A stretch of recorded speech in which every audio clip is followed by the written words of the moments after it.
Éternel notre Dieu, nous te bénissons, nous te rendons toute la gloire. Toi qui es notre Père, toi qui es notre Seigneur, merci encore pour ce moment que tu nous permets de pouvoir venir devant ta présence, de pouvoir t'adorer, te glorifier, t'élever. Ô Éternel notre Dieu, merci pour la bonne santé, merci pour le renouvellement du souffle de vie. Merci également, Seigneur Dieu, pour la nourriture que tu nous donnes quotidiennement, afin que nous ne soyons pas affamés. Merci également, Seigneur Dieu, parce que tu pourvois à tous nos besoins. Éternel notre Dieu, merci parce que c'est toi qui nous donnes de quoi se vêtir, de quoi se couvrir et de quoi se loger. Oh Papa, qu'est-ce que tu es si merveilleux, qu'est-ce que tu es si bon, oh Éternel notre Dieu. Merci pour cet amour inconditionnel que toi tu nous as donné. Seigneur, je veux encore glorifier ton nom parce que tout au long de cette semaine qui s'est achevée, tu as été avec nous, tu nous as conduits, tu nous as dirigés, tu nous as guidés et en plus tu nous as préservés. Sois élevé, sois glorifié, sois magnifié. Seigneur, à présent, puisque j'ai trouvé grâce encore à tes yeux pour être, Seigneur Dieu, oh Papa, oh ton porte-parole, je prie au nom de Jésus que tous mes pensées, tous mes sentiments, toutes mes émotions te soient soumises afin que je puisse annoncer encore ta parole avec exactitude, avec clairvoyance pour que ton peuple soit instruit. Éternel mon Dieu, je bénis mes frères et sœurs à travers le monde qui écoutent et qui reçoivent ces enseignements. Seigneur, donne-leur d'avoir la foi accompagnée des œuvres de la foi, afin d'être gardés pour toi en ce jour-là où toi-même tu reviendras pour chercher ton Église. Béni sois-tu, Père, béni sois-tu, toi l'Esprit de Dieu, béni sois-tu, toi notre Sauveur. À toi la gloire, l'honneur et la puissance pour des siècles, au nom de Jésus-Christ, nous avons ainsi prié. Amen. Mes frères et sœurs à travers le monde, vous écoutez la voix de votre frère, le serviteur Jean-Paul Lausson.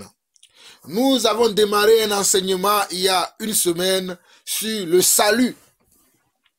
Le salut par la foi et les œuvres, ou le salut par la repentance ou les œuvres dignes de la repentance. Je répète encore, nous avons commencé un enseignement la semaine dernière et le titre de cet enseignement, c'est le salut par la foi et les œuvres de la foi, ou le salut par la repentance et les œuvres dignes de la repentance. Donc nous avons vu dans la première partie, Romains chapitre 1, Romains chapitre 2, nous avons vu ensuite le livre de Jacques, et dans la deuxième partie, je suis revenu sur le livre de Jacques afin de nous expliquer comment se manifeste concrètement cette foi que nous avons en Dieu, parce que nous sommes sauvés par la foi et non par les œuvres.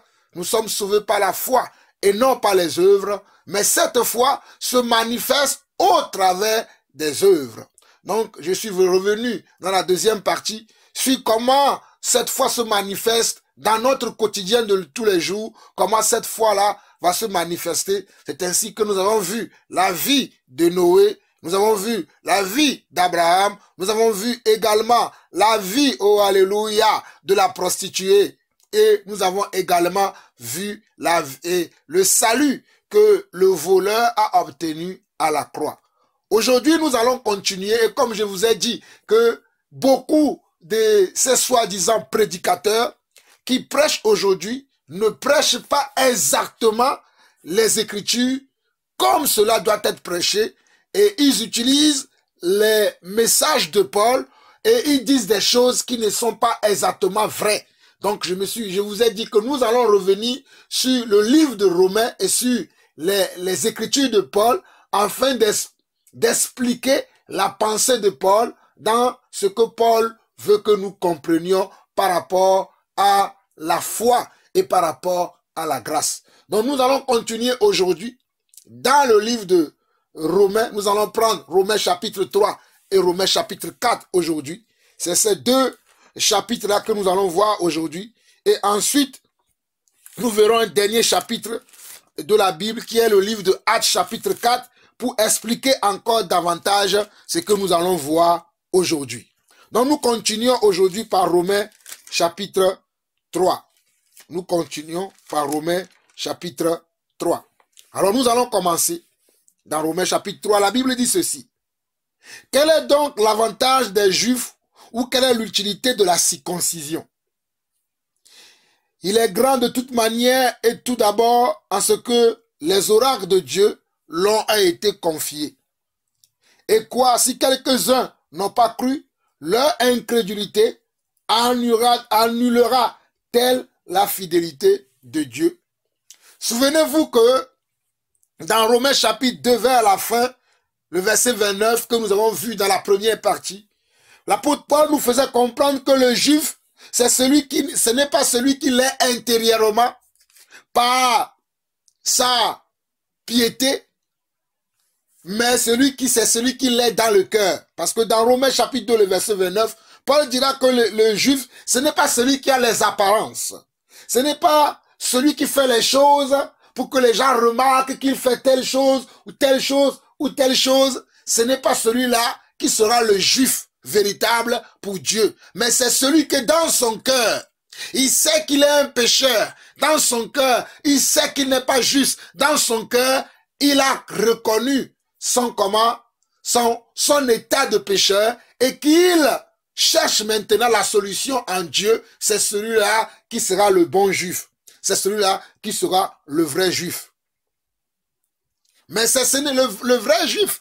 Ce n'est pas celui qui a les apparences. Voilà pourquoi dans le chapitre 3 de Romains, Paul continue dans ce lancer. Parce que pour comprendre des paroles de Paul, pour comprendre un livre, il faut lire le livre du début jusqu'à la fin.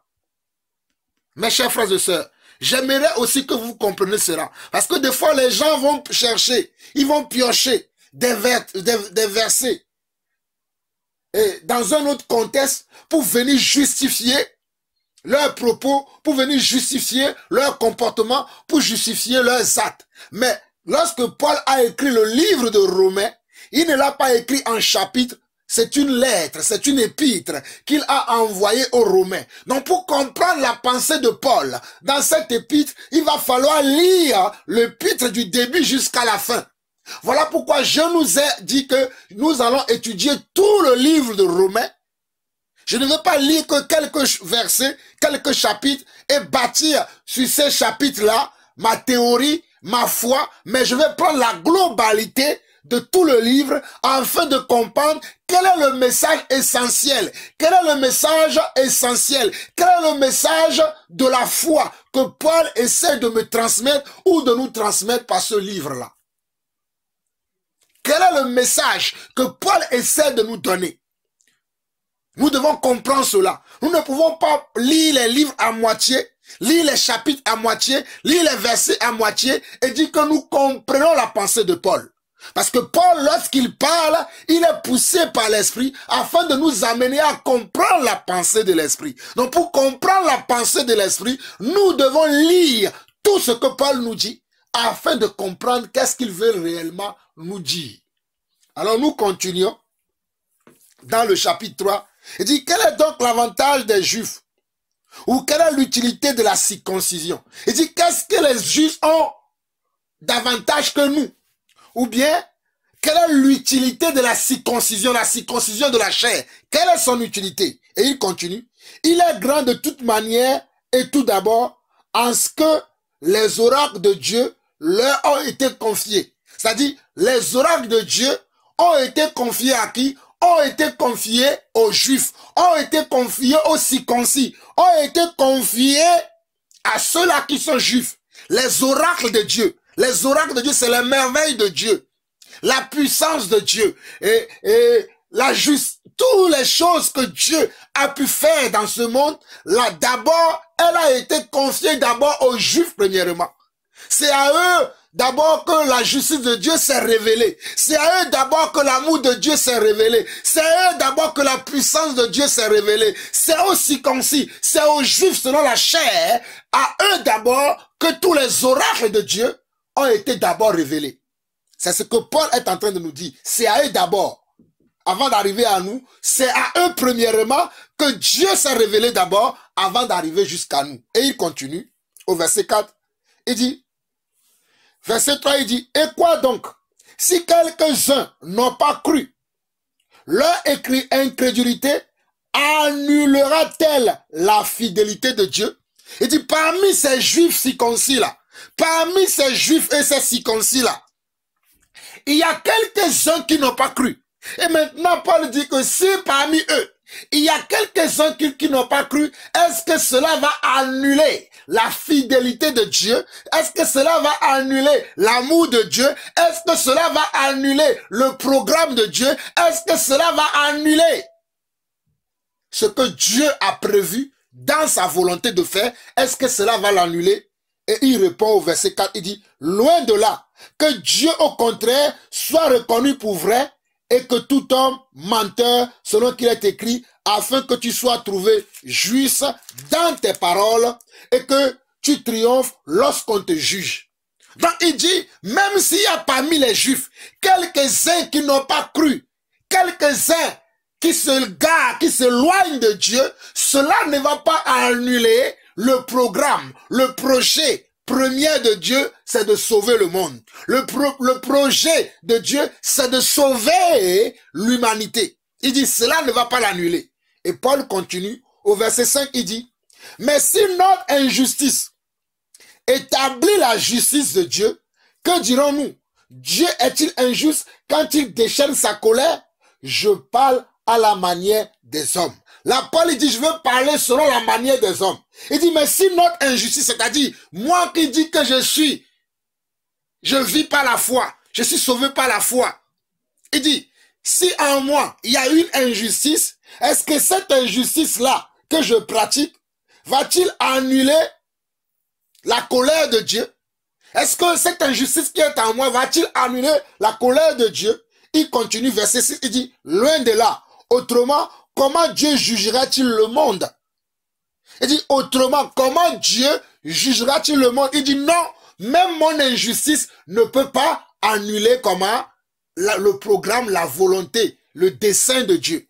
Et il continue, verset 7, il dit, et si par mon mensonge, la vérité de Dieu éclate davantage pour sa gloire, pourquoi suis-je moi-même encore jugé comme pécheur?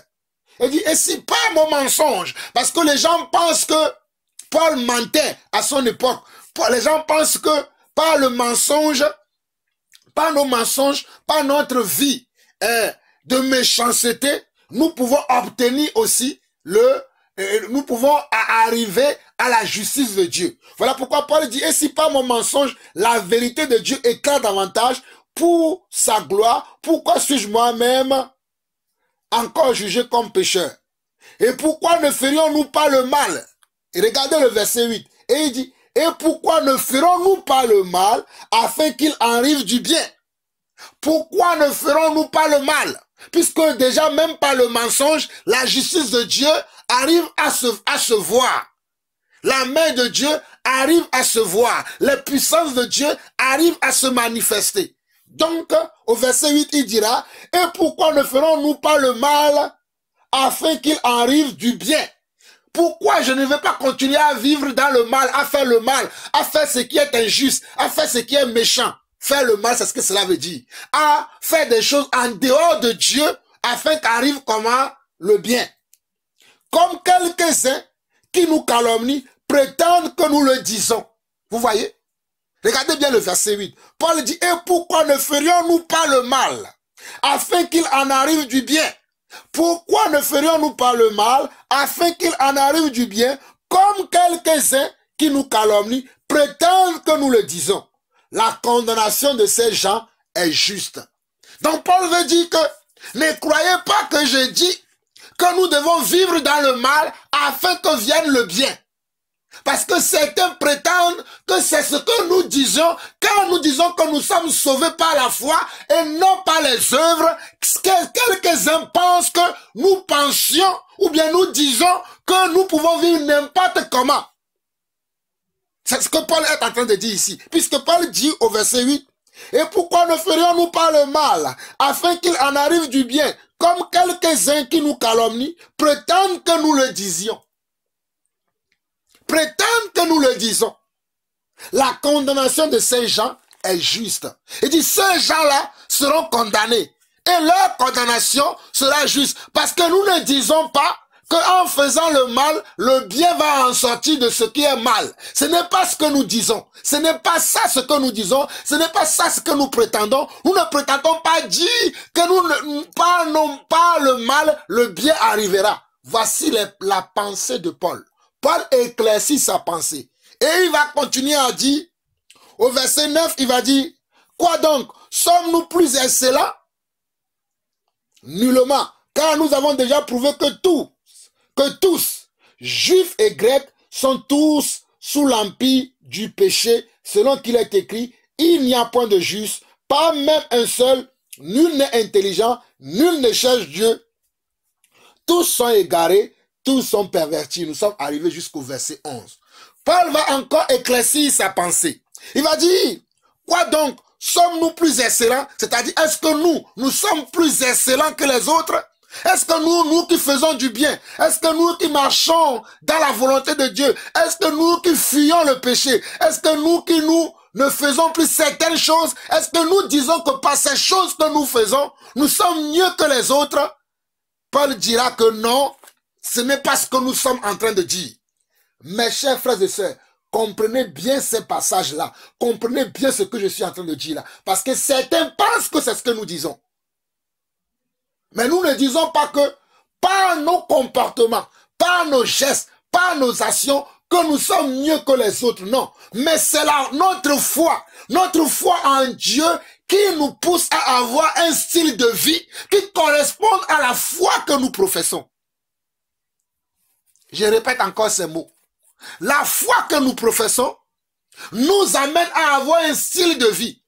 Nous ne disons pas que par ce style de vie-là, nous sommes mieux, nous sommes meilleurs, Non, ce n'est pas ce que nous disons. Mais nous disons que la foi que nous avons en nous, nous amène à adopter, nous amène à avoir une façon de vivre. C'est ça les œuvres justes que Dieu a préparées d'avance afin que nous les pratiquions. Mais vous allez me comprendre, continuons la lecture.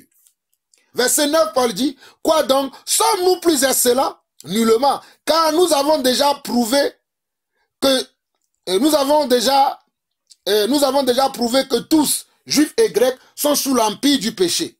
Selon qu'il est écrit, il n'y a point de juste, pas même un seul, nul n'est intelligent, nul ne cherche Dieu, tous sont égarés, tous sont pervertis.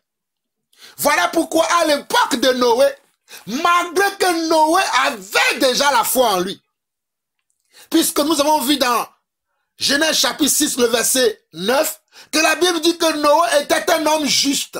Cela veut dire que Noé, à l'intérieur de lui, il avait déjà la foi en Dieu en lui. Voilà pourquoi il vivrait d'une autre manière, d'une autre façon que les gens de son époque. Mais pour autant, Noé n'était pas justifié. Pour autant, Noé n'était pas acquitté. Parce que il était considéré aussi comme pécheur, parce qu'il héritait il a hérité le péché d'Adam et Ève. Puisque la Bible dit que tous sont pervertis, tous sont privés de la gloire de Dieu, comme nous le voyons ici. Donc, malgré que Noé, naturellement, il a compris qu'il devait marcher dans la justice de Dieu, qu'il devait être intègre, qu'il devait être sincère dans sa foi, malgré cela, il n'avait pas obtenu la justice de Dieu. Parce que la justice de Dieu s'obtient par Christ, s'obtient par quelqu'un. Et nous allons le voir plus tard. Nous continuons le verset 12. Il dit, il n'en est en aucun, verset 12, il dit, il n'en est en aucun qui fasse le bien, pas même un seul. Leur gosier est un sépulcre ouvert, ils se servent de leur langue pour tromper. Ils ont sous leurs lèvres un venin d'aspic. Leur bouche est pleine de malédiction et d'amertume. Ils ont les pieds légers pour répandre le sang. La destruction et le malheur sont sur leur route. Ils ne connaissent pas le chemin de la paix. La crainte de Dieu n'est pas devant leurs yeux. Or, Regardez, verset 19. Or, nous savons que tout ce que dit la loi, elle le dit à ceux qui sont sous la loi, afin que toute bouche soit fermée et que tout le monde soit reconnu coupable devant Dieu. Quel est le but de la loi? Le but de la loi, l'apôtre Paul le précise ici, dans Romains chapitre 3, le verset 19, Paul précise que la loi a un but, la loi a un rôle. C'est la loi qui me permet de savoir ce qui est bien de ce qui est mal, de savoir ce qui est péché de ce qui n'est pas un péché. Donc la loi a un rôle. Puisqu'il dit, au verset 19, il dit, « Or, nous savons que tout ce que dit la loi, elle le dit à ceux qui sont sous la loi, afin que toute bouche soit fermée et que tout le monde soit reconnu coupable devant Dieu. » Tout le monde doit être reconnu coupable devant Dieu. Tout le monde est reconnu coupable devant Dieu parce que par la loi, nous reconnaissons notre état. Par la loi, nous reconnaissons nos actions. Par la loi, nous reconnaissons qui nous sommes réellement. Par la loi, nous le reconnaissons. Voilà pourquoi toute bouche sera fermée devant lui. Il continue au verset 20, il dit, « Car personne ne sera justifié devant lui par les œuvres de la loi, puisque c'est par la loi que vient la connaissance du péché. » C'est ce que j'expliquais tout à l'heure. Par le péché, par la loi, je peux savoir ce qui est péché. Je peux reconnaître ce qui n'est pas de la volonté de Dieu. Par la loi, je le reconnais. Mais la justification que je vais avoir, je ne vais pas l'obtenir par mon observance légaliste de la loi. Par ma pratique légaliste de la loi. Ce n'est pas comme ça que je vais obtenir la justice. Parce que le péché est un comment?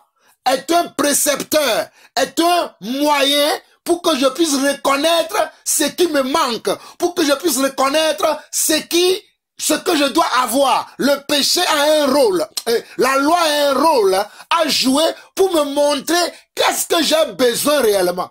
Voici la pensée de Paul. Et il continue. Au verset 21, il dit, « Mais maintenant, sans la loi, est manifestée la justice de Dieu, à laquelle rendent témoignage la loi et les prophètes. » Il dit maintenant, sans la loi, la justice de Dieu a été manifestée. La justice de Dieu, c'est Christ. C'est Christ qui justifie. La justice de Dieu, c'est dans Yeshua le Messie. C'est Jésus-Christ qui justifie. Donc il dit que la loi ne peut pas te justifier. Ton observance légaliste de la loi, c'est-à-dire que je fais telle chose, je fais telle chose, je fais telle chose, je fais telle chose, ça ne va pas te justifier. Mais si tu crois en Jésus, et quand tu crois en Jésus, tu seras justifié. Parce que c'est Jésus qui justifie. Voilà pourquoi il dit au verset 21, il dit, « Mais maintenant, sans loi, est manifestée la justice de Dieu, à laquelle rendent témoignage la loi et les prophètes. Justice de Dieu par la foi en Jésus-Christ.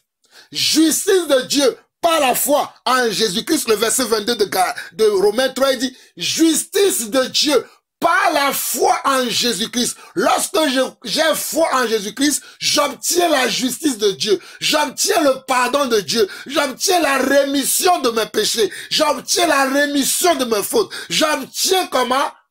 La sanctification et la glorification. Je continue. Il dit, justice de Dieu par la foi en Jésus-Christ, pour tous ceux qui croient, il n'y a point de distinction. Pour tous ceux qui croient, il n'y aura point de distinction, c'est-à-dire entre les Juifs et entre les Grecs. Il est dit d'ailleurs, car tous, verset 23, car tous ont péché et sont privés de la gloire de Dieu. Verset 24, il dit, et ils sont gratuitement justifiés par sa grâce, par le moyen de la rédemption qui est en Jésus-Christ. Donc le verset 24, il dit, nous serons maintenant justifiés par Christ, par le moyen de la rédemption qui est en Jésus-Christ. C'est en Jésus-Christ que nous serons justifiés. C'est lui qui va nous justifier. Mais ce n'est pas par les œuvres de la loi. Parce que les Juifs ont pour habitude de pratiquer la loi, mais sans pour autant croire en Dieu, sans pour autant avoir foi en Dieu. Ils pratiquaient la loi comme une œuvre qui pouvait les justifier. Comme comme une œuvre qui pouvait leur donner le salut. Mais le salut s'obtient par la foi. Voici ce que Paul dit. Il dit que même si vous pratiquez la loi tout entière, la loi ne peut pas vous sauver. La loi est arrivée pour vous montrer c'est quoi le péché. Mais celui qui vous sauve, c'est Jésus. Celui qui vous sauve, c'est Yeshua le Messie. Donc tu dois comprendre que tu dois avoir foi en Jésus avant de pratiquer la loi. C'est ce que Paul veut dire. Il dit tu dois avoir foi en Jésus. Si tu n'as pas foi en Jésus, mais tu pratiques la loi, tu crois que par tes pratiques de la loi, tu seras sauvé. Il dit que tu ne peux pas. Parce que la loi ne te justifie pas. Ce n'est pas la loi qui te justifie. Mais celui qui te justifie, c'est Christ. Donc en Christ, tu dois croire d'abord en lui, que Christ est la solution à ton imperfection. Et maintenant, tu continues à marcher comment? À observer les commandements de Dieu. Je vais être plus explicite, continuons, vous allez comprendre. Au verset 25, il dit, c'est lui que Dieu a destiné à être par son sang, pour ceux qui croiraient, victime propitiatoire, afin de montrer sa justice, parce qu'il avait laissé impunis les péchés commis auparavant au temps de sa patience. Regardez bien le verset 25. Il dit, c'est lui que Dieu a destiné à être par son sang, pour ceux qui croiraient, c'est-à-dire ceux qui vont avoir foi en Dieu.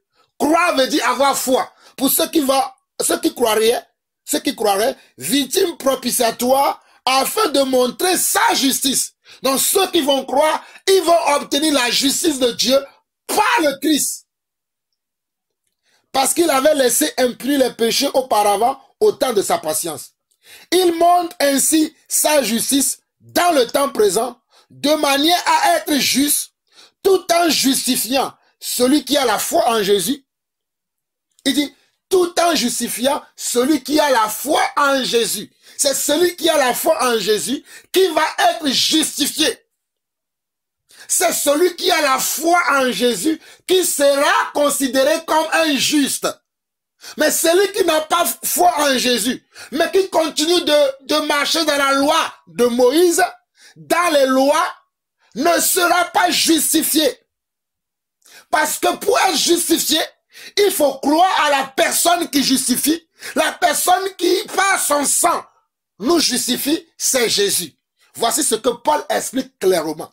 Et il continue au verset 27, il dit, où est donc le sujet de se glorifier? Il est exclu. Parce qu'il y a des gens, lorsqu'ils sont dans la loi, ils se glorifient. Ah bon, moi je marche comme ceci, moi je marche comme cela, moi je fais ceci, moi je ne fais pas ci, moi je ne fais pas ça. Souvenez-vous, dans Luc chapitre 18, il y avait un pharisien qui priait et il y avait aussi un publicain qui priait. Je dis bien dans Luc chapitre 18. Il y avait un pharisien qui priait et dans sa prière, il se glorifiait. Il se glorifiait, il dit qu'il avait observé. Je vais lire ça rapidement, afin que vous compreniez qu'est-ce que Paul dit ici. Luc chapitre 18. Je vais lire ça rapidement. Luc chapitre 18, le verset 9 au verset 14 dit ceci. Il dit encore cette parabole en vue de certaines personnes se persuadant qu'elle était juste et ne faisait aucun cas des autres. Regardez, c'était l'attitude que Paul condamnait. C'est-à-dire que nous ne devons pas croire que par notre piété, par notre façon de vivre, nous sommes justes. C'est ça que Paul condamnait. C'est ça que Paul dit, faisons attention à cela. Et Jésus aussi l'a dit. Regardez, il dit encore cette parabole en vue de certaines personnes se persuadant qu'elle était juste et ne faisait aucun cas des autres. Deux hommes montaient au temple pour prier. L'un était pharisien et l'autre publicain. Le pharisien debout priait ainsi en lui-même. Oh Dieu, je te rends grâce de ce que je ne suis pas comme le reste des hommes qui sont ravisseurs, injustes, adultères ou même comme ce publicain. Je jeûne 2 fois par semaine, je donne la dîme de tous mes revenus. Vous voyez? Il était en train de se vanter de ses mérites, de ce qu'il a l'habitude de pratiquer pensant que ces choses-là, c'est son sœur qui va le justifier, sans croire pour autant à Dieu. Vous voyez l'attitude que Dieu réprimait ici?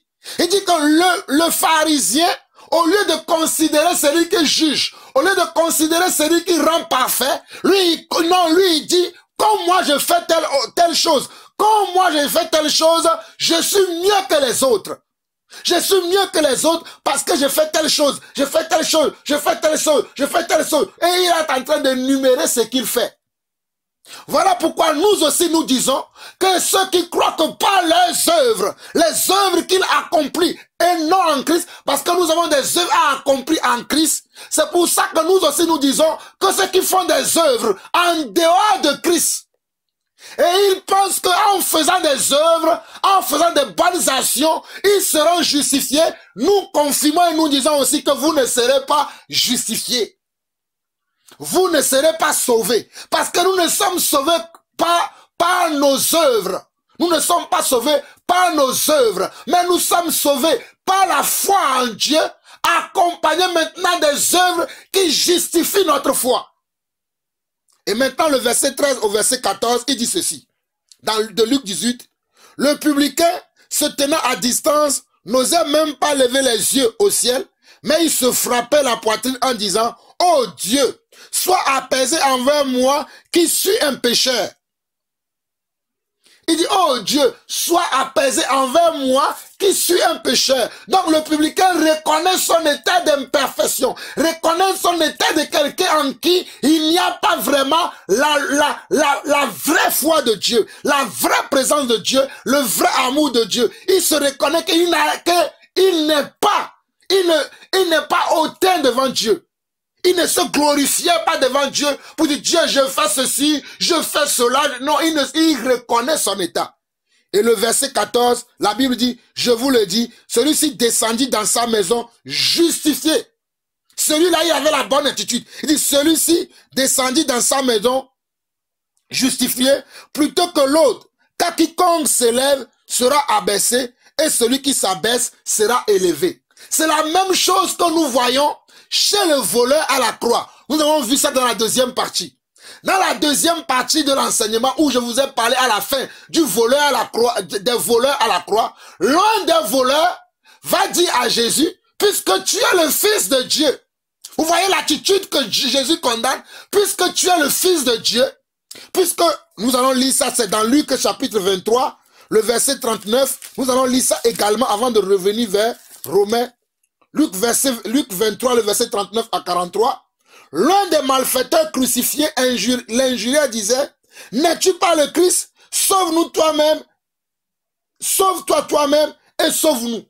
Regardez l'attitude. Il dit, n'es-tu pas le Christ? Le Christ, ça dit que comment? Le Christ me dit, celui qui sauve, n'es-tu pas celui qui sauve? Mais donc viens me sauver. Non, ce n'est pas dans l'arrogance. Ce n'est pas comment? Dans l'arrogance et dans les insultes. Ce n'est pas comme ça. Verset 40. Mais l'autre le reprenait et disait, ne crains-tu pas Dieu, toi qui subis la même condamnation? Pour nous c'est justice, car nous recevons ce qu'ont mérité nos crimes. Mais celui-ci n'a rien fait de mal. Et il dit à Jésus, souviens-toi de moi quand tu viendras dans ton règne. Jésus lui répondit, je te le dis, en vérité, aujourd'hui, tu seras avec moi dans le paradis. Donc, revenons dans Romains. Il était important que nous allons dans ces écritures-là, afin que vous compreniez qu'est-ce que Paul dit vraiment dans le verset 26 de Romains chapitre 3. Il dit, il montre ainsi sa justice dans le temps présent, de manière à être juste, tout en justifiant celui qui a la foi en Jésus. Tout en justifiant celui qui a la foi en Jésus. Où est donc le sujet de se glorifier? Il est exclu. Par quelle loi? Pas la loi des œuvres? Non, mais pas la loi de la foi. Le sujet de se glorifier est exclu par la loi des œuvres. C'est-à-dire, ce n'est pas en montrant mes œuvres, en disant que voici mes œuvres que moi je fais. Je mets mes œuvres au-dessus de celui que je justifie.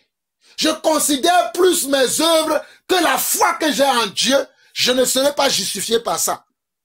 Quand bien même que je dois faire des œuvres, ces œuvres-là, je dois les faire avec ma foi, comme nous l'avons vu dans la deuxième partie. Et il continue, verset 28. Car nous pensons que l'homme est justifié par la foi sans les œuvres de la loi. Nous pensons que l'homme est justifié sans la foi. Car nous pensons que l'homme est justifié par la foi. Nous pensons que l'homme est justifié par la foi sans les œuvres de la loi. Vous voyez? Et il continue. Où est donc, ou bien Dieu est-il le Dieu des Juifs? Parce que Dieu a donné la loi aux Juifs. Est-ce que Dieu est simplement le Dieu des Juifs? Il dit, ne l'est-il pas aussi des païens? Oui, il est aussi des païens. Puisqu'il y a un seul Dieu qui justifiera par la foi les circoncis, c'est-à-dire les Juifs, et par la foi les incirconcis, c'est-à-dire les païens. Donc il dit que Dieu justifiera par la foi les Juifs et par la foi également les païens. Sachant que, il le dit, verset 31, et il dit, annulons-nous donc la loi par la foi. Il dit, loin de là, au contraire, nous confirmons la loi. Paul n'a jamais annulé la loi. Paul n'a jamais dit, bon, aujourd'hui, il n'y a plus de loi, donc vivez comme vous voulez, faites comme vous voulez, ne pratiquez plus rien. Non, il dit, au contraire, nous confirmons la loi. La chose que Paul veut nous dire, c'est que Paul veut nous dire, tu ne peux pas vivre sans avoir foi en Dieu, en ayant simplement des méthodes, pensant que par ces méthodes-là, tu vas être sauvé. Parce que la loi avait des méthodes, la loi avait des traditions. Et les Juifs étaient dans cette tradition-là, et ils pensaient que c'est pas ces traditions qu'ils seront sauvés. Alors que la loi et les prophètes même parlent de Jésus. La loi et les prophètes témoignent de Jésus-Christ. Donc il veut leur dire que non, cette loi à laquelle vous voulez que vous acceptez, dans cette loi-là, il y a quelqu'un qui est dans la loi. Il y a quelqu'un qui est caché dans la loi. Il y a quelqu'un qui est derrière cette loi. Et vous devez placer votre confiance sur cette personne. C'est ce que vous devez faire. C'est ce que Paul était en train de leur dire. Et c'est ce que nous voyons aujourd'hui. Des prédicateurs qui prêchent. Parce que la Bible dit que la bouche d'un prédicateur doit annoncer la sagesse. Un prédicateur qui prêche aujourd'hui, qui amène les gens à ne plus considérer la loi ou bien les œuvres de la loi, qui dit aux gens que non, ce n'est pas par les œuvres que nous serons justifiés, c'est uniquement par la foi.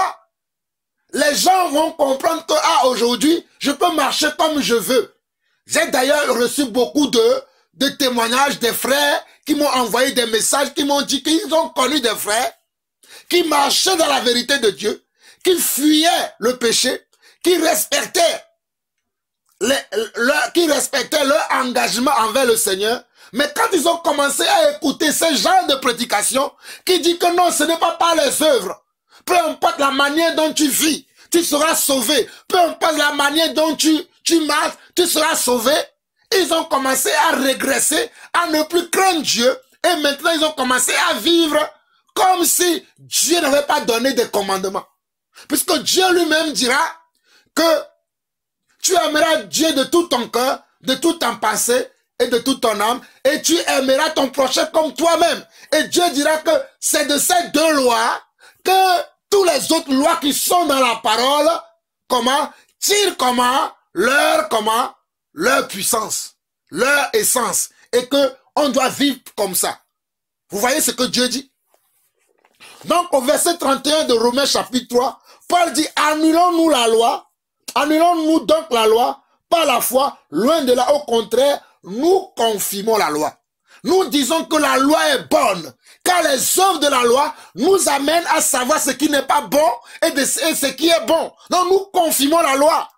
Nous ne disons pas que la loi n'est pas bonne. Nous confirmons cette loi comme Paul dit ici, parce que la loi nous amène à connaître ce qui est bien de ce qui n'est pas bien. C'est ça le rôle de la loi. C'est ça que nous confirmons. Nous ne disons pas que ceux qui oublient maintenant la personne qui justifie et qui vont simplement s'appuyer sur les œuvres de la loi pour dire parce que je fais ça, parce que je fais ci, parce que je fais ceci, je serai sauvé. Vous non plus, vous ne serez pas sauvé. Vous avez oublié ce qui est important. Ce qui est important, c'est de reconnaître d'abord qu'est-ce qui est derrière cette loi et qui est derrière, c'est Jésus-Christ qui est derrière. Maintenant, il y a des choses dans la loi que je dois mettre en pratique dans ma foi. Il y a des choses dans la loi que je dois mettre en pratique dans ma foi. Nous allons continuer dans le chapitre 4. Nous allons continuer rapidement. Lisons le chapitre 4 qui dit ceci. Que dirons-nous donc qu'Abraham, notre père selon la chair, a obtenu? Si Abraham a été justifié par les œuvres, il a sujet de se glorifier, mais non devant Dieu. Car que dit l'Écriture? Abraham crut à Dieu et cela lui fut imputé à justice. Car Abraham crut à Dieu et cela lui fut imputé à justice.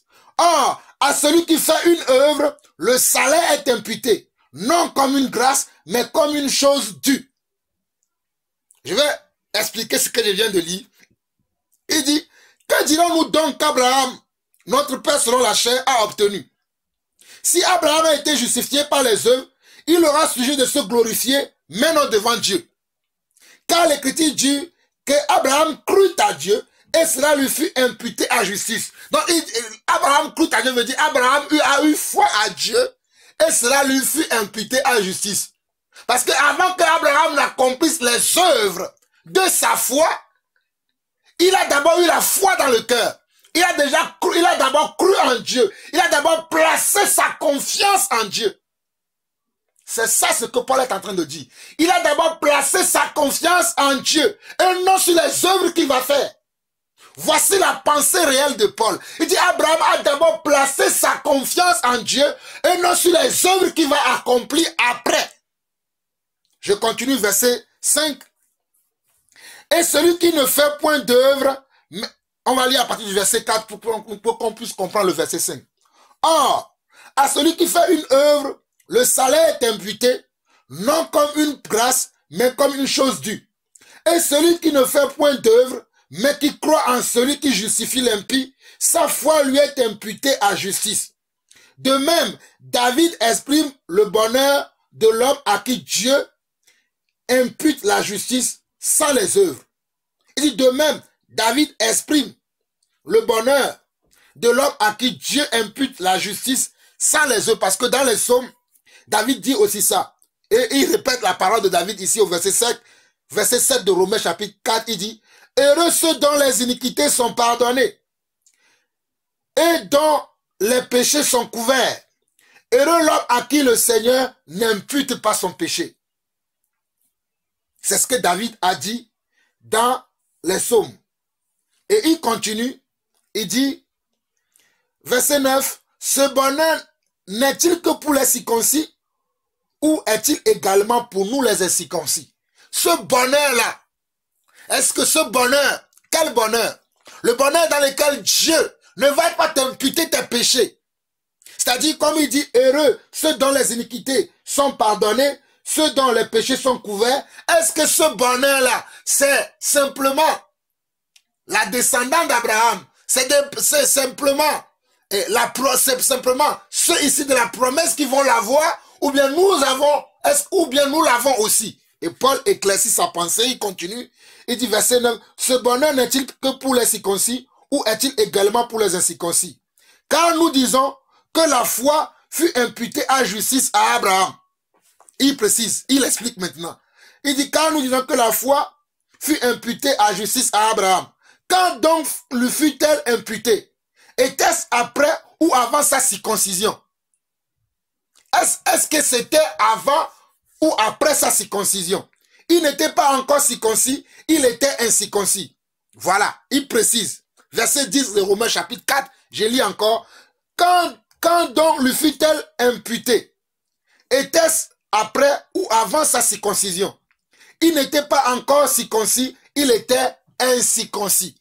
Lorsque Abraham était incirconcis, Dieu avait déjà imputé comment Abraham la foi. Dieu avait imputé déjà la justice, sa justice à Abraham. Dieu le considérait déjà comme un homme juste avant même de lui donner la circoncision comme sceau, comme gage de la justice de Dieu. C'est ce que Paul nous explique. Il continue. Verset 11, il dit, et il reçut le signe de la circoncision comme sceau de la justice qu'il avait obtenu par la foi quand il était incirconcis, afin d'être le père de tous les incirconcis qui croient. Afin d'être le père de tous les incirconcis. Les incirconcis, c'est nous. C'est nous les païens qui croient pour que la justice leur soit aussi imputée. Et le père des circoncis qui ne sont pas seulement circoncis, mais encore qui marchent sur les traces de la foi de notre père Abraham quand il était incirconcis. Regardez, verset 12. Et le père des circoncis qui ne sont pas circoncis, regardez, et le père des circoncis, c'est-à-dire, et le père des circoncis, c'est-à-dire des juifs, qui ne sont pas seulement circoncis, mais encore qui marchent sur les traces de la foi de notre père Abraham quand il était incirconcis. C'est-à-dire les juifs qui sont circoncis, mais en plus de leur circoncision, ils marchent dans la foi. Oh, j'aime les Écritures. Regardez. Il dit, et le père des circoncis, Abraham est le père des païens, mais il est le père aussi comment des juifs. Et le verset 12 de Romains chapitre 4 précise cela, il dit, et le père des circoncis, qui ne sont pas seulement circoncis, mais qui marchent, qui encore, regardez, mais encore qui marchent sur les traces de la foi de notre père Abraham quand il était incirconcis. Quand Abraham était incirconcis, il avait un comportement, il avait un style de vie qui montrait qu'il avait foi en Dieu, qui ne se contentait pas des œuvres qu'il allait accomplir. Donc Paul dit ici également que ces juifs, que nous avons encore des juifs, qui non seulement ils sont circoncis, c'est-à-dire ils pratiquent la loi, mais dans la pratique de la loi, ils ont encore foi en Dieu. Et ils sont également comment? Que Abraham est également leur père. Je continue. Au verset 13, il dit, en effet, ce n'est pas par la loi que l'héritage du monde a été promis à Abraham ou à sa postérité. C'est pas la justice de la foi. Il dit, en effet, ce n'est pas par la loi. Ce n'est pas par la loi que l'héritage du monde a été promis à Abraham ou à sa postérité. C'est pas la justice de la loi. C'est pas la justice de la loi. Il y a une justice dans la loi. C'est pas cette justice-là. Et cette justice, c'est qui? C'est Jésus. C'est pas cette justice-là que la postérité a été promise à Abraham. Il continue, verset 14. Car si les héritiers le sont par la loi, la foi est vaine et la promesse est annulée. Il dit, car si les héritiers seront la chair, le sont par la loi, la foi est vaine et la promesse est annulée. Verset 15. Car la loi produit la colère. Et là où il n'y a point de loi, il n'y a point non plus de transgression. Il dit, car la loi produit la colère. La loi produit la colère. Et là où il n'y a point, de loi, il n'y a pas non plus de transgression. Verset 16, il dit, c'est pourquoi les héritiers le sont par la foi. Pour que ce soit par grâce, afin que la promesse soit assurée à toute la postérité, non seulement à celle qui est sous la loi, mais aussi à celle qui a la foi d'Abraham, notre Père à tous, selon qu'il est écrit. Oh, j'aime les Écritures. Paul explique mieux pour que nous comprenions. Regardez bien mes frères, Romains chapitre 4 à partir du verset 16. Paul dit ceci. C'est pourquoi les héritiers le sont par la foi, les héritiers, ceux qui vont hériter la justice de Dieu, ils le sont comment? Par la foi. Et il dit, pour que ce soit par grâce. Ça veut dire, pour que ce soit par grâce, ça veut dire que ça ne soit pas par les mérites, mais que ce soit comment? Par grâce. Mais que cela ne soit pas par des mérites. C'est ça ce que Paul veut dire. Mais que cela soit par grâce. Et il continue, afin que la promesse soit assurée à toute la postérité, non seulement, afin que la promesse soit assurée à toute la postérité. À toute la postérité. C'est-à-dire à tous ceux-là qui vont croire. C'est ça ce qu'on appelle la postérité. Ok. À toute la postérité, non seulement à celle qui est sous la loi, mais aussi à celle qui a la foi d'Abraham, notre Père à tous, selon qu'il est écrit, j'étais établi Père d'un grand nombre de nations. Parce que Dieu a établi Abraham Père d'un grand nombre de nations. Voilà pourquoi il dit, selon que j'étais établi, toi Abraham, Père d'un grand nombre de nations. Il continue. Dans la suite, il dit, Il est notre Père devant celui auquel il a cru. Abraham est notre Père devant celui auquel il a cru. Dieu qui donne la vie aux morts et qui appelle les choses qui ne sont point comme si elles étaient. Verset 18 de Romains 4. Espérant contre toute espérance, il crut et devint ainsi le Père d'un grand nombre de nations, selon ce qui lui avait été dit. Telle sera ta postérité. On nous dit au verset 18, espérant contre toute espérance, c'est-à-dire Abraham dans cette foi-là, voilà maintenant les œuvres. Dans la foi qu'Abraham avait, il avait espéré contre toute espérance. Il croyait, mais cette foi-là qu'il avait, cette croyance-là qu'il avait, le permettait d'avoir une espérance, le permettait d'avoir une persévérance, le permettait d'avoir une attitude, le permettait d'avoir un caractère, le permettait d'avoir une façon de vivre, le permettait d'avoir un style de vie. Donc, nous ne pouvons pas annuler nous ne pouvons pas annuler le style de vie que nous devons avoir, le caractère que nous devons avoir. Nous ne pouvons pas l'annuler. C'est ce que Paul est en train de nous dire. Car il nous dit, au verset 17, jusqu'à la fin, il dit, j'étais établi Père d'un grand nombre de nations. Il est notre Père devant celui auquel il a cru. Dieu qui donne la vie aux morts et qui appelle les choses qui ne sont point comme si elles étaient. Espérant contre toute espérance, il crut et devint ainsi le Père d'un grand nombre de nations, selon ce qui lui avait été dit. Telle sera ta postérité. Et sans faiblir dans la foi, il ne considéra point que son corps était déjà usé, puisqu'il avait près de 100 ans et que Sarah n'était plus en état d'avoir des enfants. Vous voyez, Abraham ne considérait pas qu'il était déjà âgé et que même son épouse Sarah n'était plus en âge de concevoir, mais il mit sa confiance en Dieu. Voici les œuvres. Vous voyez? Voici les œuvres. Il a mis confiance en Dieu. Signe des œuvres de sa foi. Signe de sa confiance. Quand tu dis que tu as la foi, cette foi va se manifester concrètement par des actions. Et c'est ça l'action d'Abraham. C'est ça sa foi, son espérance, sa confiance qu'il avait mis en Dieu. Je continue verset 20. Il ne douta point, pas incrédulité. Vous voyez, il ne douta point. Il ne douta point, pas incrédulité au sujet de la promesse de Dieu, mais il fut fortifié par la foi, donnant gloire à Dieu. Il fut fortifié par la foi, donnant gloire à Dieu. Donc la foi nous amène à des actions concrètes. Je continue. Et ayant la pleine conviction que ce qu'il promet, il peut aussi l'accomplir. Il avait une pleine conviction que ce que Dieu promet, Dieu peut également l'accomplir. Verset 22. C'est pourquoi cela lui fut imputé à justice. C'est pourquoi Dieu l'a justifié. Parce qu'il a cru. Et non seulement qu'il a cru, il a démontré par son comportement, il a démontré par son style de vie, il a démontré par la persévérance qu'il avait, qu'il croyait à ce que Dieu lui a dit. Donc je ne peux pas dire que j'ai la foi et avoir un style de vie qui ne correspond pas à cette foi. Je ne peux pas dire que j'ai la foi et que je vis comme monsieur tout le monde, madame tout le monde. Non, quand je dis que j'ai la foi, je dois avoir maintenant un style de vie, une façon de vivre, une manière de parler qui correspond à ma nature. À cette nature spirituelle que je reçois par le Christ et par ma foi.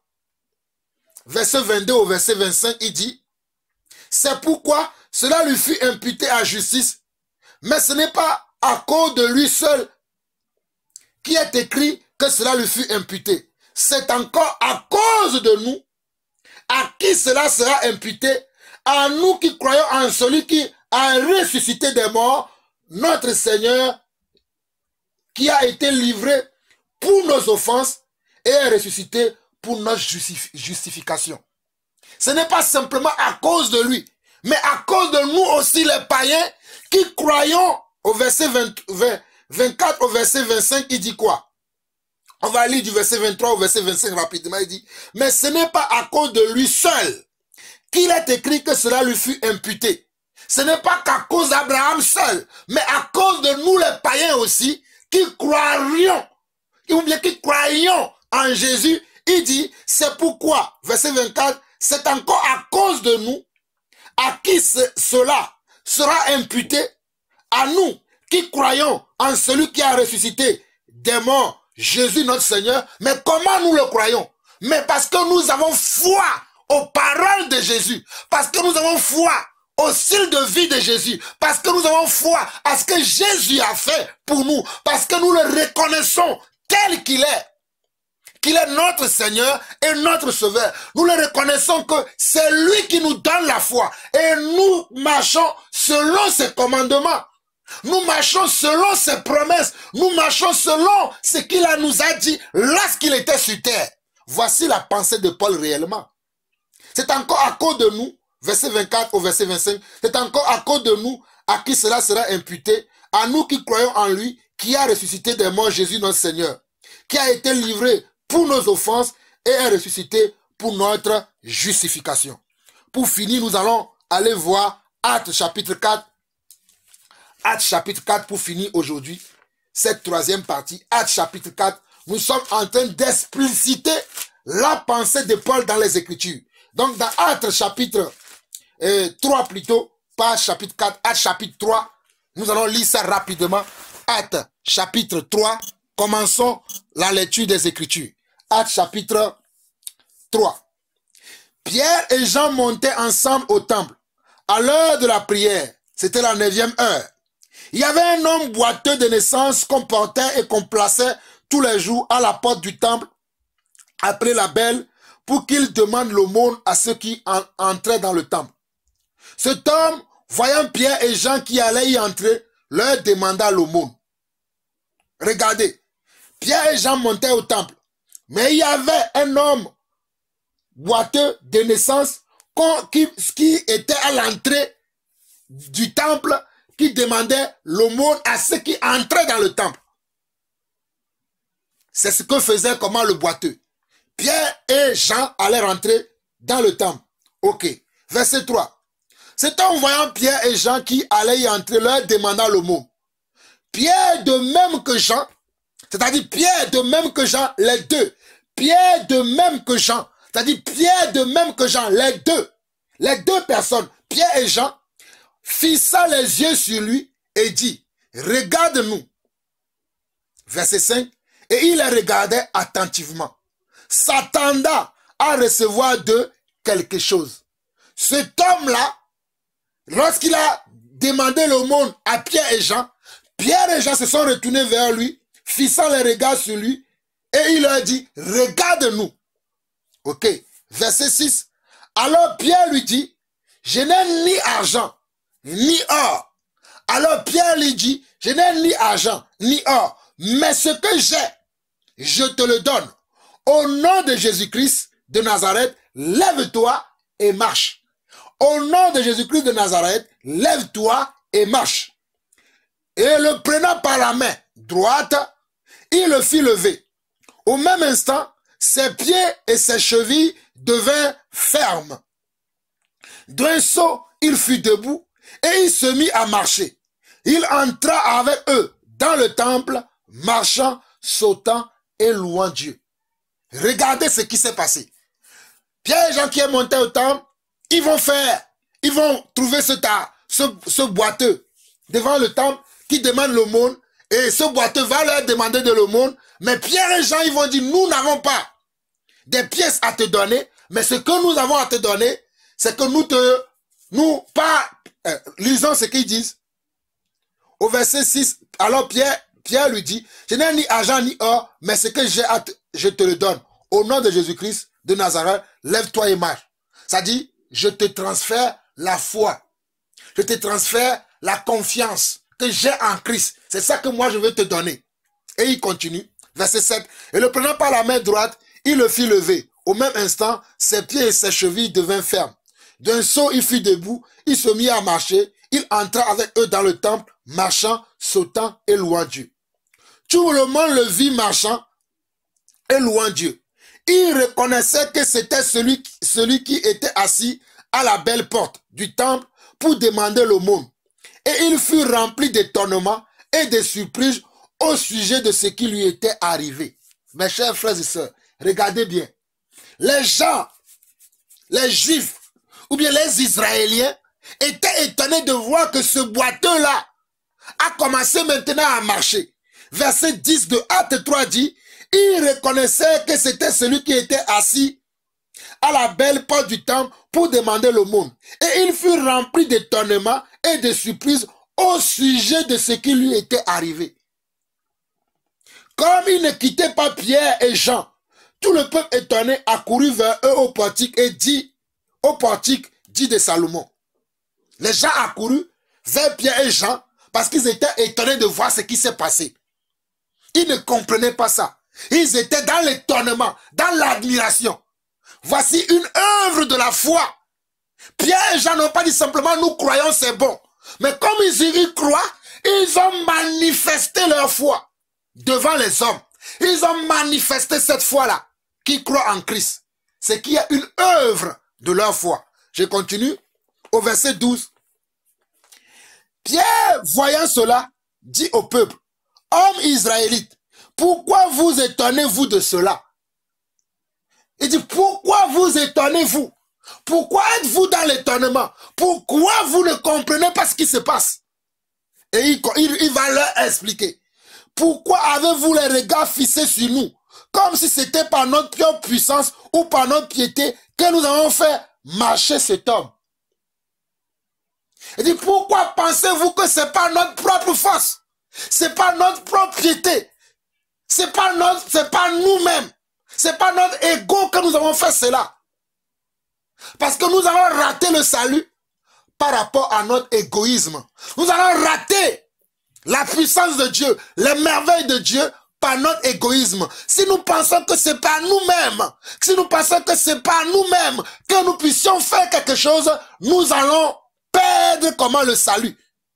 Nous allons perdre comment la foi. Nous allons perdre l'espérance qui est en nous si nous pensons que c'est pas nos mérites, c'est pas les efforts personnels que nous fournissons. Non, ce n'est pas par ces efforts-là. C'est ce que Paul et Pierre est en train, Paul et Jean et Pierre, ou précisément Pierre, va être en train d'expliquer à leurs frères les Juifs. Et il continue au verset 13. Il dit, le Dieu d'Abraham, d'Isaac et de Jacob, le Dieu de nos pères, a glorifié son serviteur Jésus, que vous avez livré et renié devant Pilate, qui était d'avis qu'on le relâche.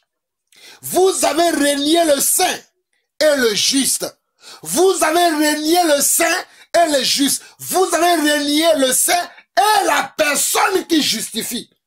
Vous avez renié le saint et la personne qui peut opérer des miracles ou bien qui opère des miracles. Vous l'avez renié. Vous ne l'avez pas accepté. Vous n'avez pas vu en lui que c'était en lui que se trouvait la justification. Il continue. Verset 14. Vous avez renié le saint et le juste et vous avez demandé qu'on vous accorde la grâce d'un meurtrier. Vous avez fait mourir le prince de la vie que Dieu a ressuscité des morts. Nous en sommes témoins. Il dit, vous les Juifs, vous avez pris, vous connaissez la loi, mais vous ne comprenez pas ce qui est caché dans la loi. Parce que ce qui est caché dans la loi, c'est Christ. Ce qui est dans la loi, c'est Christ. C'est lui qui a amené la loi. C'est lui que vous devez croire. Mais vous ne l'avez pas cru. Vous l'avez rejeté. Verset 16, il dit, c'est pas la foi en son nom que son nom a raffermi celui que vous voyez et connaissez. C'est la foi en lui qui a donné à cet homme cette entière guérison en présence de vous tous. Regardez le verset 7 de Actes chapitre 3. Pierre dit, c'est pas la foi en son nom que son nom a raffermi celui que vous voyez et connaissez. C'est pas la foi en son nom. C'est donc pas la foi en son nom. J'ai accompli une œuvre de la foi. Une œuvre juste. Voilà pourquoi nous disons la foi et les œuvres de la foi. Ou bien la repentance et les œuvres dignes de la repentance. Les deux vont ensemble. La foi et les œuvres de la foi, ou la repentance, ou les œuvres dignes de la repentance. Verset 7 de Acte 3. Paul dit, c'est pas la foi en son nom que son nom a raffermi celui que vous voyez et connaissez. C'est pas la foi en lui que c'est la foi en lui. Ah, je vais prendre mon souffle, je vais être pressé parce que le temps, mais bon, nous allons aller doucement. Verset 16 de Acte 3 dit, c'est pas la foi en son nom que son nom a raffermi celui que vous voyez et connaissez. C'est la foi en lui qui a donné à cet homme cette entière guérison en présence de vous tous. C'est notre foi que nous avons placée en lui, notre confiance que nous avons placée en lui, qui a permis que cet homme-là puisse avoir cette guérison que vous voyez et que vous soyez témoins aussi de cette guérison. Verset 17. Et maintenant, frères, je sais que vous avez agi par ignorance, ainsi que vos chefs. Il dit, je sais, maintenant Pierre leur dit, je sais que vous avez agi par ignorance. Vous avez agi par ignorance. Verset 18. Mais Dieu a accompli de la sorte ce qui avait été annoncé d'avance par la bouche de tous ses prophètes que son Christ devait souffrir. Il dit, Dieu avait annoncé d'avance que ces choses devaient arriver, que le Christ devait souffrir. Cela est normal. Verset 19 maintenant, il dit quelque chose. Là, il dit quelque chose que ces hommes doivent comprendre. Verset 19, il dit maintenant, repentez-vous donc et convertissez-vous pour que vos péchés soient effacés. Il dit, repentissez-vous, c'est-à-dire reconnaissez que malgré que pour vous, vous croyez à la loi de Moïse et que vous respectez la loi de Moïse, sans savoir que la loi de Moïse, c'est Christ qui est dedans, reconnaissez maintenant que malgré votre piété là, reconnaissez, dites que nous nous sommes trompés. Nous n'avons pas compris le bien fondé de cette loi. Nous n'avons pas compris la signification de cette loi. Voilà ce que la repentance veut dire. Il dit, repentez-vous donc et convertissez-vous pour que vos péchés soient effacés, afin que des temps de rafraîchissement viennent de la part du Seigneur et qu'il envoie celui qui vous a été destiné, Jésus-Christ, que le ciel doit recevoir jusqu'au temps du rétablissement de toutes choses dont Dieu a parlé anciennement par la bouche de saints prophètes d'autrefois. Maintenant, Pierre va leur dire, repentez-vous donc. La repentance, c'est quoi? La repentance, c'est de dire que je me suis trompé. C'est ça la repentance. La repentance veut dire que je me suis trompé dans mon attitude, dans mon comportement, dans ma façon de faire. Je me suis trompé. Je n'ai pas fait ce qui est juste. Je n'ai pas fait ce qui est droit. C'est ça la repentance. Voilà pourquoi il dit, repentez-vous à 3,19. Il dit, repentez-vous donc et convertissez-vous pour que vos péchés soient effacés. Parce que si vous ne vous repentez pas, si vous ne vous reconvertissez pas, vos péchés ne seront pas effacés. Parce que celui qui efface le péché, c'est la foi que nous avons en Christ. Quand nous avons foi en Christ, automatiquement, nos péchés sont effacés. Et nous rentrons dans la justification de Dieu. Nous rentrons dans la justice de Dieu. Dieu ne regardera plus nos péchés, mais il regardera comment? Celui-là qui a payé le prix. Celui-là qui a été crucifié à la croix. C'est lui qui sera regardé à ma place. Moi qui devais être condamné. Moi qui devais être comment? Crucifié. On va pas me regarder, mais on va regarder celui qui a payé le prix. Voilà pourquoi dans Acte 3,19, il dit, repentez-vous donc et convertissez-vous pour que vos péchés soient effacés. Afin que des temps de rafraîchissement viennent de la part du Seigneur. Afin que vous ayez comment maintenant? Des fruits. Afin que les fruits que vous allez accomplir maintenant, elles vous seront maintenant comptées. Sans Christ, ils ne seront pas comptés. Mais avec Christ, ils vous seront comptés. Voilà pourquoi il dit, afin que les temps de rafraîchissement viennent de la part du Seigneur et qu'il envoie celui qui vous a été destiné, Jésus-Christ. Et qui vous envoie celui qui vous a été destiné, celui qui a été prévu, celui qui a été comment? prédestiné veut dire celui qui a été prévu. Celui qui a été, dès le commencement, la volonté du Seigneur. Verset 21. Que le ciel doit recevoir jusqu'au temps du rétablissement de toutes choses. Le ciel doit le recevoir pour l'instant, pour le temps du rétablissement de toutes choses, dont Dieu a parlé anciennement par la bouche de ses saints prophètes d'autrefois. Moïse a dit, regardez le verset 22, il a dit, Moïse a dit, vous croyez en Moïse, vous croyez à la loi de Moïse, mais regardez ce que Moïse a dit. Moïse a dit, il y a la loi, mais Moïse a dit aussi ceci. Écoutez-moi, vous avez la loi, c'est bien, mais Moïse a dit aussi quelque chose auquel vous devez prêter attention. Et il dit au verset 22, Moïse a dit, le Seigneur votre Dieu vous suscitera d'entre vos frères un prophète comme moi, vous l'écouterez dans tout ce qu'il vous dira. Vous l'écouterez dans tout ce qu'il vous dira. Voilà pourquoi nous disons que l'homme n'est pas sauvé simplement uniquement par la foi. Parce que l'homme est sauvé par la foi et dans tout ce que Jésus a dit concernant la foi. Vous comprenez maintenant?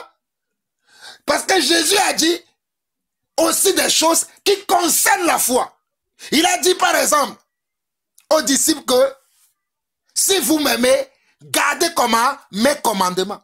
Il dit si vous m'aimez, gardez mes commandements. Donc voilà pourquoi nous disons que nous n'annulons pas les commandements pour dire que les commandements ne sont plus d'actualité, que simplement il faut croire et c'est bon. Mais non, nous confirmons notre foi aussi par les commandements, parce que nous devons également marcher aussi dans les commandements, parce que c'est Christ qui l'a dit, parce que Moïse dit ici, verset 22 de A jusqu'à la fin, Moïse a dit, le Seigneur votre Dieu vous suscitera dans vos frères un prophète comme moi, vous l'écouterez dans tout ce qu'il vous dira. Et quiconque n'écoutera pas ce prophète sera exterminé du milieu du peuple. Regardez, et quiconque n'écoutera pas sera exterminé. Donc quand on dit qu'on écoute Jésus, qu'on écoute Christ, cela veut dire qu'on marche selon les principes, selon les paroles de Christ. Si on ne marche pas selon les paroles, on sera exterminé. Ce n'est pas moi qui l'ai dit, mais c'est l'apôtre Pierre, un témoin oculaire qui l'a dit. Verset 24, tous les prophètes qui ont successivement parlé, tous les prophètes qui se sont succédés. Waouh!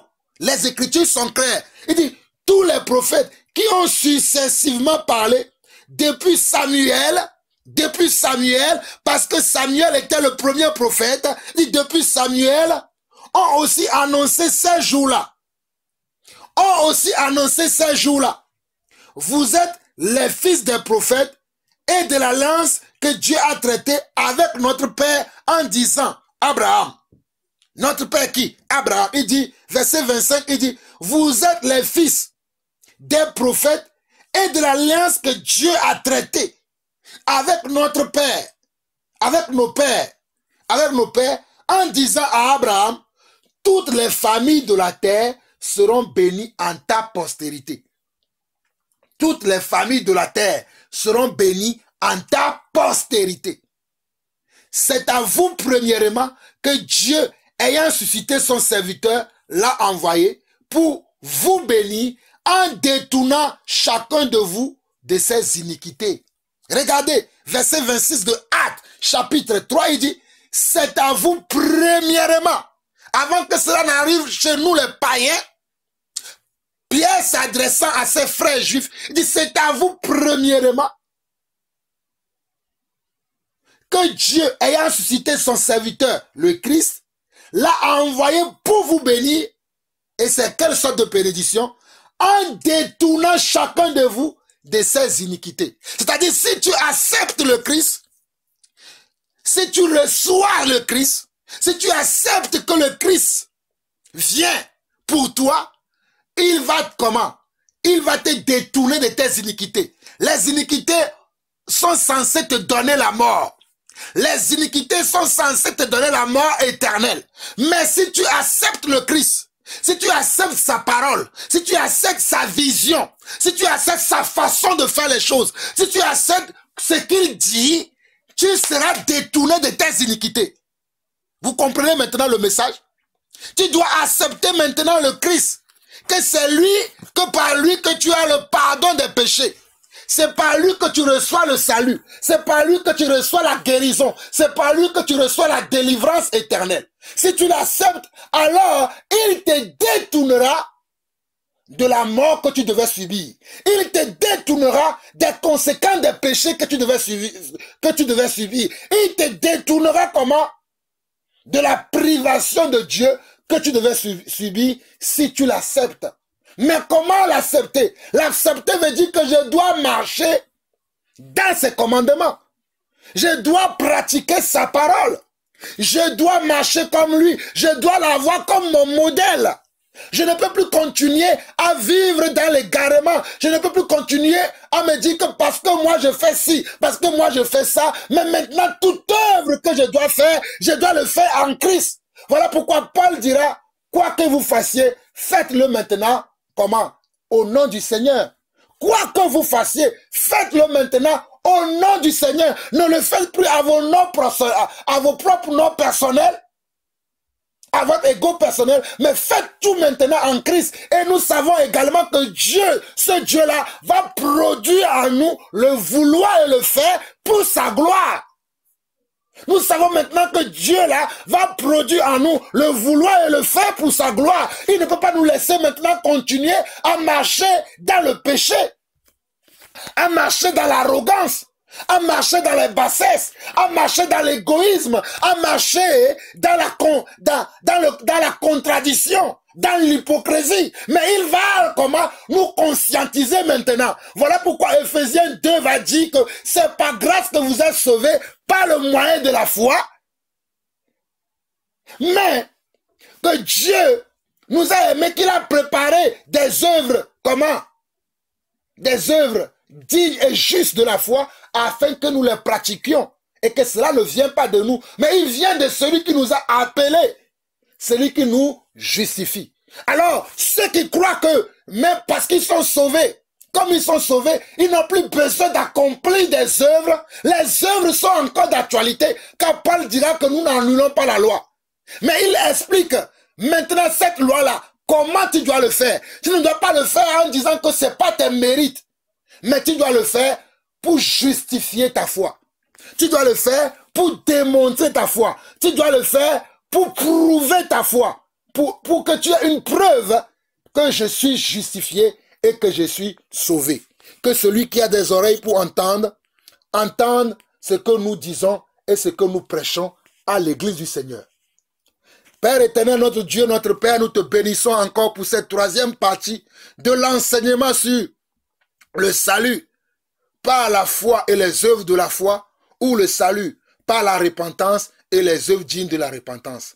Éternel mon Dieu, aucune sagesse n'est en nous, nous les hommes, aucune intelligence, aucune connaissance. C'est toi la connaissance parfaite, c'est toi la sagesse parfaite, c'est toi qui sais tout, qui connais tout. Je te prie maintenant, Seigneur Dieu, d'aider mes frères et sœurs à travers le monde, de comprendre ta pensée, de comprendre ce que c'est que le salut éternel qui vient de toi, et de ne pas s'attacher, et de ne pas s'attacher simplement à des fables, à des généalogies sans fin, mais qui s'attachent à toi, le Dieu véritable et la vie éternelle, Papa. Éternel mon Dieu, suscite maintenant la foi dans les cœurs, la foi qui sera manifestée par des œuvres concrètes, les œuvres qui viennent de la foi, comme nous l'avons vu aujourd'hui, la foi qui ont manifesté, que Pierre et Jean ont manifesté, la foi que le voleur à la croix a manifesté. Père éternel notre Dieu, je t'en supplie au nom de Jésus. Permets à chacun d'entre nous, afin que nous aussi, nous puissions manifester cette foi et que nous ne basons pas simplement uniquement notre foi sur ce que nous avons entendu de quelqu'un ou de quelqu'un, mais que nous puissions nous atteler à la vraie foi qui vient de toi et qui vient des Écritures.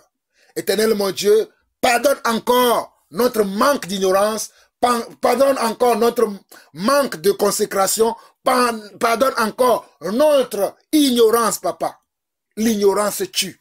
Tu as dit, mon peuple périt faute de connaissance parce qu'ils ont refusé la connaissance. Éternel mon Dieu, nous amenons la connaissance aujourd'hui dans l'église afin que personne ne soit encore dans l'ignorance. Mais la vraie connaissance, c'est toi le Seigneur Yeshua, c'est toi Christ. La vraie connaissance, c'est toi. Voilà pourquoi je prie, Éternel mon Dieu, que mes frères à travers le monde puissent te connaître, toi le Dieu véritable, toi la vraie connaissance, toi le salut éternel, Papa. Révèle-toi à chacun d'entre nous, révèle-toi dans ton église, afin que nous puissions te connaître tel que tu es, Papa, afin que nous puissions connaître ta hauteur, ta largeur, oh Papa, ta profondeur, et que nous ne puissions pas dire simplement que nous avons la foi, sans pour autant avoir les œuvres qui vont avec la foi, Papa. Que ton amour grandit en nous, que ta crainte grandit en nous. Oh Papa, béni sois-tu encore pour ce moment. À toi la gloire, l'honneur, pour les siècles des siècles. Au nom de Jésus-Christ, nous avons ainsi prié. Amen. Amen. Shalom, shalom. Nous nous verrons la prochaine fois. Shalom à tous. Digne, digne, il est digne, digne, digne, digne. Il est digne, digne, digne, digne. Il est digne, digne, digne, digne. Mon sauveur est digne, digne, digne, digne. Mon roi est digne, digne, digne, digne. Jésus est digne, digne, digne, digne. El Shaddai est digne, digne, digne, digne. El Elyon est digne, digne, digne, digne. Elohim est digne, digne, digne, digne. Elohim est digne, digne, digne, digne. El Olam est digne, digne, digne, digne. Adonai est digne, digne, digne, digne. Jésus est digne, digne, digne, digne. Yeshua est digne, digne, digne, digne. Mon Dieu est digne, digne, digne, digne. La parole est digne, digne, digne, digne. L'alpha est digne, digne, digne, digne. L'oméga est digne, digne, digne, digne. Jésus est digne, digne, digne, digne. Rabbi est digne, digne, digne, digne. Jésus est digne, digne, digne, digne. Mon sauveur digne, digne, digne, digne. Oui, il est digne, digne, digne, digne. Oui, il est digne, digne, digne, digne. Oui, il est digne, digne, digne, digne. Oui, il est digne, digne, digne, digne. Oui, il est digne, digne, digne, digne. Oui, il est digne, digne, digne, digne. Oh, mon sauveur est digne, digne, digne, digne. Mon roi est digne, digne, digne, digne. Jésus est digne, digne, digne, digne. El Shaddai est digne, digne, digne, digne. El Elyon est digne, digne, digne, digne. Elohim est digne, digne, digne, digne. Adonai est digne, digne, digne, digne. Yeshua est digne, digne, digne, digne. Mon Dieu est digne, digne, digne, digne. La parole est digne, digne, digne, digne. L'alpha est digne, digne, digne, digne. L'oméga est digne, digne, digne, digne. Jésus est digne, digne, digne, digne. Rabbi est digne, digne. Alléluia, alléluia, alléluia, oh, alléluia, alléluia, alléluia, alléluia, oh, alléluia, alléluia, alléluia, alléluia, oh, alléluia, oh, alléluia, oh, alléluia, oh, alléluia, oh, alléluia, oui, amen, amen, oui, amen, amen, oui, amen, amen, oui, amen, amen.